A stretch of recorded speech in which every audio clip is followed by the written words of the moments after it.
ముందుగా రాష్ట్ర శాసనసభతో మొదలు పెడదాం. అధికరణలు 168 నుండి 212 వరకు. మనం రాష్ట్ర ప్రభుత్వం అనగానే ముఖ్యమంత్రి, మంత్రులు గుర్తుకొస్తారు. కాని రాజ్యాంగం శాసనసభతో మొదలవుతుంది. ఇక్కడ మనం అర్థం చేసుకోవాల్సిన ప్రధాన విషయం ఏమిటి? ఆ, ఇక్కడి ప్రధాన ఆలోచన చాలా సులభం. రాష్ట్ర శాసనసభ అంటే కేవలం అసెంబ్లీ కాదు, అది గవర్నర్ ప్లస్ సభలు కలిసిన ఒక వ్యవస్థ. ఓకే. అంటే గవర్నర్, శాసనసభ మరియు కొన్ని రాష్ట్రాలలో శాసనం మండలి. ఇది అచ్చం పార్లమెంటు నిర్మాణం లాంటిదే, కాని రాష్ట్రస్థాయిలో. ఈ ఒక్క విషయం గుర్తుంచుకుంటే చాలా అధికరణలు వాటంతటా అవే అర్థమవుతాయి. అంటే రాష్ట్రంలో ఒక చిన్న పార్లమెంటును ఊహించుకోవాలన్నమాట. కరెక్ట్. అధికరణ 168 చెప్పేది అదే. ఓకే, ఆ నిర్మాణం అర్థమైంది. మరి శాసన మండలి అంటే లెజిస్లేటివ్ కౌన్సిల్ కొన్ని రాష్ట్రాల్లోనే ఎందుకుంది, అన్నింటికీ ఎందుకు లేదు? ఇది కూడా ఒక ముఖ్యమైన విషయమే కదా? మీరు చాలా కీలకమైన ప్రశ్న అడిగారు. అది మనల్ని నేరుగా అధికరణ 169కి తీసుకెళ్తుంది. శాసనమండలి ఏర్పాటు లేదా రద్దుకు సంబంధించిన అధికరణిది. ఒక రాష్ట్రం తనకు శాసన మండలి కావాలనుకుంటే లేదా ఉన్నదాన్ని రద్దు చేయాలనుకుంటే ముందుగా రాష్ట్ర శాసనసభలో ఒక తీర్మానం చేయాలి, ప్రత్యేక మెజారిటీతో. అంటే రాష్ట్రం తీర్మానం చేస్తే సరిపోతుందా? వాళ్లే ఏర్పాటు చేసుకోవచ్చా? సరిపోదు. అక్కడే అసలైన చిక్కు ఉంది. ఇది పరీక్షలలో అడిగే ఒక క్లాసిక్ ట్రాప్. ఓ. రాష్ట్ర శాసనసభ కేవలం తీర్మానం మాత్రమే చేయగలదు. ఆ తీర్మానం ఆధారంగా శాసనమండలిని ఏర్పాటు చేసే లేదా రద్దు చేసే అంతిమ అధికారం పార్లమెంటుకు మాత్రమే ఉంటుంది. అంటే రాష్ట్రం అడుగుతుంది, కేంద్రం నిర్ణయిస్తుంది. ఖచ్చితంగా. దీన్ని ఒక తలుపు తెరవడం లేదా మూసివేయడంలాగా గుర్తుంచుకోవచ్చు. కాని ఆ తాళంచెవి పార్లమెంటు చేతిలో ఉంటుందన్నమాట. ఈ కేంద్ర రాష్ట్ర సంబంధాన్ని గుర్తుంచుకోవాలి. ఓకే, నిర్మాణం అర్థమైంది. కాని అసలైన అధికారం చట్టాలు చేయడంలోనే ఉంటుంది కదా. ఆ ప్రక్రియలో ముఖ్యంగా బిల్లులు గవర్నర్ వద్దకు వెళ్ళినప్పుడు అసలు చిక్కులు ఎక్కడొస్తాయి? మా నోట్స్లో అధికరణ 200, 201 చాలా కీలకమనుంది. అవును. ఇక్కడే మన సమాఖ్య వ్యవస్థకు అసలైన పరీక్ష ఎదురవుతుంది. సాధారణంగా ఒక బిల్లు 2 సభలలో ఆమోదం పొందిన తరువాత అధికరణ 200 ప్రకారం గవర్నర్ వద్దకు వెళ్తుంది. ఆయనకు 3 అవకాశాలుంటాయి. 1 బిల్లుకు ఆమోదం తెలపడం, 2 ఆమోదం తెలపకుండా నిలిపివేయడం, 3 పునఃపరిశీలన కోసం తిరిగి సభకు పంపడం. ఒక్క నిమిషం. ఈ 3 అధికారాలున్నప్పుడు ప్రత్యేకంగా అధికరణ 201 అవసరమెందుకొచ్చింది? దాని ప్రకారం గవర్నర్ ఒక బిల్లును రాష్ట్రపతి పరిశీలన కోసం రిజర్వ్ చేయవచ్చు. ఇది రాష్ట్రాల స్వయం ప్రతిపత్తిని దెబ్బతీయదా? అద్భుతమైన ప్రశ్న. ఇక్కడే గవర్నర్ పోషించే ఆ ద్వంద్వ పాత్ర బయటపడుతుంది.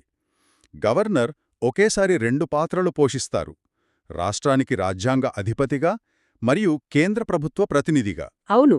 అధికరణ 201ని ఉపయోగించినప్పుడు వారు ఏ పాత్రకు ఎక్కువ ప్రాధాన్యత ఇస్తున్నారనే ప్రశ్న తలెత్తుతుంది. ఉదాహరణకు, రాష్ట్రం చేసిన చట్టం కేంద్ర చట్టానికి వ్యతిరేకంగా ఉన్నా లేదా దేశ ప్రయోజనాలకు భంగం కలిగిస్తుందని గవర్నర్ భావించినా దాన్ని రాష్ట్రపతి కోసం రిజర్వ్ చేయవచ్చు. అంటే ఇది కేవలం ఒక అధికరణ కాదు, ఒక రాజకీయ సాధనం కూడా. కరెక్ట్. కేంద్ర రాష్ట్ర అధికార సమతుల్యతను నిర్దేశించే ఒక కీలకమైన సాధనం. పరీక్షలో ఇలా అడగవచ్చు: గవర్నర్ ఒక బిల్లును రాష్ట్రపతికి రిజర్వ్ చేస్తే ఆ తరువాత గవర్నర్ పాత్ర ఏమిటి? ఏమీ ఉండదు. ఏమీ లేదు. ఆ క్షణం నుండి ఆ బిల్లు భవిష్యత్తు పూర్తిగా రాష్ట్రపతి చేతిలోకి వెళ్ళిపోతుంది. చూశారుగా, రాష్ట్ర స్థాయిలో కూడా కేంద్రం ప్రభావం ఎంత బలంగా ఉంటుందో. ఇక కేంద్రం నేరుగా పాలించే ప్రాంతాల పరిస్థితి ఎలా ఉంటుందో ఊహించుకోవచ్చు. అదే మన తర్వాతి అంశం, కేంద్రపాలిత ప్రాంతాలు. ముఖ్యంగా ఎప్పుడూ వార్తల్లో ఉండే ఢిల్లీ గురించి చూద్దాం. ఖచ్చితంగా. కేంద్రపాలిత ప్రాంతాల వెనుక ఉన్న ప్రధాన ఆలోచన అధికరణ 239లో ఉంది. వీటిని రాష్ట్రపతి నేరుగా లేదా తన ప్రతినిధి ద్వారా పరిపాలిస్తారు.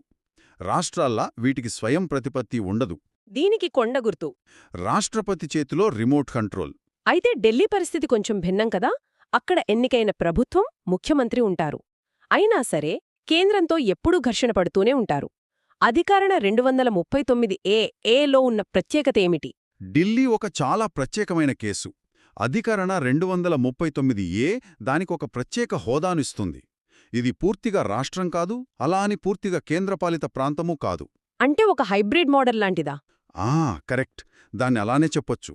ఇక్కడ ప్రజలచేత ఎన్నికైన శాసనసభ, మంత్రిమండలి ఉన్నప్పటికీ 3 అత్యంత కీలకమైన అంశాలు పబ్లిక్ ఆర్డర్ అంటే శాంతి భద్రతలు, పోలీస్ మరియు భూమి వీటిపై చట్టాలు చేసే అధికారం ఢిల్లీ శాసనసభకు లేదు. రాష్ట్ర జాబితాలో ఉన్నప్పటికీ లేదా? అవును, ఉన్నప్పటికీ ఆ అధికారాలు కేంద్ర ప్రభుత్వం వద్దే ఉంటాయి. అంటే ఢిల్లీ ప్రభుత్వం పోలీస్ వ్యవస్థను సంస్కరించాలనుకున్నా లేదా భూమికి సంబంధించిన కొత్త విధానం తీసుకురావాలనుకున్నా చేయలేదు, ఖచ్చితంగా చేయలేదు. ఆ 3 అంశాలపై పూర్తి అధికారం పార్లమెంటుదే. ఇది నిరంతర ఘర్షణకు దారితీస్తుంది. పరీక్షలో మిమ్మల్ని తప్పుదారి పట్టించడానికి ఢిల్లీ ప్రభుత్వం కింది వాటిలో ఏ అంశంపై చట్టం చేయగలదు అనడిగి ఆప్షన్స్లో పోలీసిస్తారు. ఓకే, దాన్ని గుర్తించి అది కేంద్రం పరిధిలోనిదని గుర్తుంచుకోవాలి. అవును. సరే, ప్రత్యేక నిబంధనల గురించి మాట్లాడుతున్నాం కాబట్టి మా నోట్స్లో గిరిజన ప్రాంతాలకు సంబంధించిన 5వ మరియు 6వ షెడ్యూల్స్ కూడా ఉన్నాయి. చాలామంది వీటి మధ్య తికమక పడతారు. వీటి మధ్య ఉన్న ప్రాథమిక తేడా ఏమిటి? ఇది చాలా ముఖ్యమైనది మరియు ఒక సాధారణ ట్రాప్. ఈ 2 గిరిజన ప్రాంతాల పరిపాలనకు సంబంధించినవే. కానీ 5వ షెడ్యూల్ ఈశాన్యంలోని 4 రాష్ట్రాలు మినహా భారతదేశంలోని ఇతర రాష్ట్రాలలో ఉన్న గిరిజన ప్రాంతాలకు వర్తిస్తుంది. ఓకే. ఇక్కడ గిరిజన సలహా మండలి ఉంటుంది మరియు గవర్నర్కు ప్రత్యేక అధికారాలు ఉంటాయి. మరి 6వ షెడ్యూల్? 6వ షెడ్యూల్ ప్రత్యేకంగా 4 ఈశాన్య రాష్ట్రాలలోని గిరిజన ప్రాంతాలకు మాత్రమే వర్తిస్తుంది. అస్సాం, మేఘాలయ, త్రిపుర, మిజోరం. ఆహా, దీనికి ఏదో కొండ గుర్తుంది కదా? అవును, AMTM అని గుర్తుంచుకోవచ్చు. ఇక్కడి గిరిజన ప్రాంతాలకు చాలా ఎక్కువ స్వయం ప్రతిపత్తి ఉంటుంది. స్వయం ప్రతిపత్తి కలిగిన జిల్లా కౌన్సిల్లు అంటే అటానమస్ డిస్ట్రిక్ట్ కౌన్సిల్స్ ఏర్పాటు చేయబడతాయి. ఓ, అంటే వీటికి చట్టాలు చేసే అధికారం కూడా ఉంటుందా? అవును, చట్టాలు చేసే, పన్నులు విధించే మరియు న్యాయపరమైన అధికారాలు కూడా ఉంటాయి. పరీక్షలో 5వ షెడ్యూల్లో ADCs ఉన్నాయనిచ్చి కన్ఫ్యూజ్ చేస్తారు. AMTM గుర్తుంటే ఆ ట్రాప్లో పడరు. ఓకే, మనం రాష్ట్ర స్థాయిలో అధికార ఘర్షణ, కేంద్ర రాష్ట్రాల మధ్య ఘర్షణ మరియు ప్రత్యేక ప్రాంతాలలోని ఘర్షణల గురించి చూశాము. ఈ రాజ్యాంగపరమైన గీతలు చెరిగిపోయినప్పుడు, ఈ ఘర్షణలు తలెత్తినప్పుడు తుది తీర్పు చెప్పేది ఎవరు? అది ఖచ్చితంగా సుప్రీంకోర్టు అయ్యుండాలి. అవును, ఇప్పుడు మనం 3వ అధికార కేంద్రం రాజ్యాంగ సంరక్షకుడైన సుప్రీంకోర్టు అంటే అధికరణలు 124, 147 గురించి చర్చిద్దాం. దీని వెనక ఉన్న ప్రధాన ఆలోచన ఇది: రాజ్యాంగ సంరక్షకుడు మరియు భారతదేశ అత్యున్నత అప్పీళ్ల న్యాయస్థానం. అధికరణ 124 సుప్రీంకోర్టు ఏర్పాటు గురించి చెబుతుంది. సుప్రీంకోర్టు అధికార పరిధి గురించి చర్చిద్దాం. ఇందులో ప్రాథమిక అధికార పరిధి అంటే ఒరిజినల్ జ్యూరిస్డిక్షన్ అనే పదం వినడానికి కొంచెం క్లిష్టంగా ఉంది. దాని అర్థమేమిటి? దాని అర్థం చాలా సులభం. అధికరణ 131 ప్రకారం కొన్ని రకాల కేసులను విచారించే అధికారం మొదటగా నేరుగా సుప్రీంకోర్టుకు మాత్రమే ఉంటుంది. అవేమిటి? కేంద్ర ప్రభుత్వానికి 1 లేదా అంతకంటే ఎక్కువ రాష్ట్రాలకు మధ్య వివాదాలు, లేదా 2 లేదా అంతకంటే ఎక్కువ రాష్ట్రాల మధ్య వివాదాలు. ఉదాహరణకు 2 రాష్ట్రాల మధ్య నదీ జలాల పంపకాలపై వివాదం వస్తే ఆ కేసు నేరుగా సుప్రీంకోర్టులోనే విచారణకు వస్తుంది. దీన్ని భారతదేశ పటంపై వివాదం అని గుర్తుంచుకోవచ్చు అన్నమాట. కరెక్ట్. అంటే ఇది ప్రభుత్వాల మధ్య వివాదాలకు మాత్రమేనా? మరి సాధారణ పౌరుల సంగతి? ఎవరైనా తమ కేసును నేరుగా సుప్రీంకోర్టుకు తీసుకెళ్లవచ్చా? సాధారణంగా ఉండదు, కానీ ఒక అసాధారణమైన మార్గం ఉంది. అదే అధికరణ 136 ప్రత్యేక సెలవు పిటిషన్, స్పెషల్ లీవ్ పిటిషన్ అంటే SLP. ఓకే. ఇది సుప్రీంకోర్టు యొక్క విచక్షణ అధికారం. దేశంలోని ఏ న్యాయస్థానం లేదా ట్రిబ్యునల్ ఇచ్చిన తీర్పు నుండైనా అప్పీల్ స్వీకరించడానికి ఇది సుప్రీంకోర్టుకు అధికారమిస్తుంది.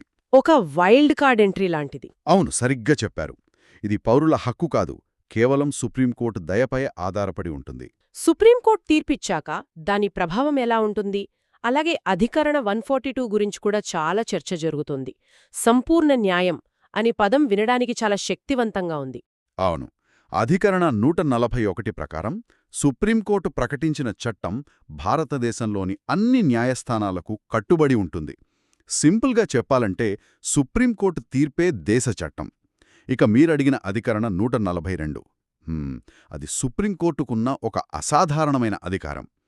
ఏ చట్టంలోనూ స్పష్టమైన పరిష్కారం లేని సందర్భాల్లో ఒక కేసులో సంపూర్ణ న్యాయం చేయడానికి ఈ అధికరణను ఉపయోగిస్తోంది. అంటే న్యాయం చేయడానికి ఉన్న అడ్డంకులను తొలగించే ఒక బ్రహ్మాస్త్రం లాంటిది? అంతే. ఇది చాలా ఆసక్తికరంగా ఉంది. కాని మా నోట్స్లో ఉన్న ఒక విషయం నాకు చాలా వింతగా అనిపిస్తోంది. అధికరణ 143 ప్రకారం రాష్ట్రపతి సుప్రీంకోర్టు నుండి సలహా కోరవచ్చు. అంటే కార్యనిర్వాహక వర్గం న్యాయ వ్యవస్థను సలహా అడగవచ్చా? ఆ సలహా కట్టుబడాలా వద్దా? ఇది ఖచ్చితంగా ఒక పెద్ద పరీక్షా ట్రాప్లాగా అనిపిస్తోంది. మీరు సరిగ్గా పట్టుకున్నారు. ఇది అత్యంత తికమక పెట్టే అధికరణలలో ఒకటి. అవును, రాష్ట్రపతి ఏదైనా చట్టపరమైన విషయంలో సుప్రీంకోర్టు అభిప్రాయాన్ని కోరవచ్చు.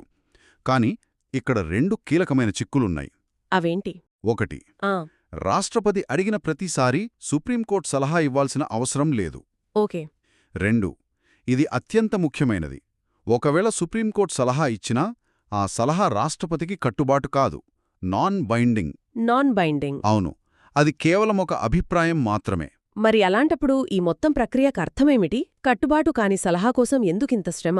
దీని ఉద్దేశ్యం, ప్రభుత్వం ఒక ముఖ్యమైన చట్టం చేసే ముందు దాని రాజ్యాంగబద్ధతపై న్యాయ వ్యవస్థ అభిప్రాయాన్ని ముందుగానే తెలుసుకోవడం. దీనివల్ల భవిష్యత్తులో న్యాయపరమైన చిక్కులను నివారించవచ్చు. ఇది ఒక రకంగా రాజ్యాంగపరమైన సౌండింగ్ బోర్డ్ లాంటిది. అర్థమైంది. పరీక్షలో సుప్రీంకోర్టు సలహా రాష్ట్రపతికి కట్టుబాటు అని ఒక స్టేట్మెంట్ ఇస్తారు. అవును, అది తప్పు అని గుర్తించగలగాలి.